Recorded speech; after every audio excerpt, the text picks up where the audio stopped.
निवडणुकीच्या आधी राजकीय भूकंप होणार, गिरीश महाजन यांनी हा मोठा दावा केलाय।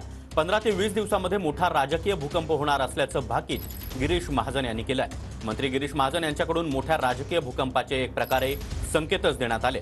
तर हा महाराष्ट्र आहे, रोज भूकंप होण्यासाठी जपान नाही, असा टोला त्यावर आता संजय राऊत यांनी लगावलाय। ईडीच्या भीतीनं पक्ष फोडून चोरण्याला भूकंप म्हणत नाहीत। गिरीश महाजनांच्या वक्तव्यावर संजय राऊतांनी ही जोरदार टीका केली आहे।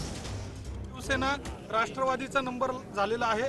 आता लवकरच तिसरा देखील भूकंप होईल असं म्हटलं होतं। आता निवडणूक तोंडावर आहे, तो भूकंप नेमके कधी होणार आहे? बघा, निवडणुकीच्या आधीच होईल। आपल्याला कळेल अजून काय काय होतंय, कुठल्या पक्षात काय काय घडतंय म्हणून। पण निश्चित मोठे मोठे भूकंप आता निवडणुकीच्या तोंडावर म्हणजे 15 दिवसामध्ये 20 दिवसामध्ये आपल्याला झालेला बघायला मिळतील। हा महाराष्ट्र आहे, जपान नाही रोज भूकंप व्हायला। हा महाराष्ट्र, जपान नाही भूकंप व्हायला। आणि महाराष्ट्रात जेव्हा एक भूकंप होईल 2024ला, तेव्हा तुम्ही कुठे वाहून जाणार आहात, कोसळणार आहात, त्याची तुम्ही मनाची तयारी सगळ्यांनी केली पाहिजे। ईडीच्या भीतीनं पक्ष फोडणं याला भूकंप म्हणत नाही।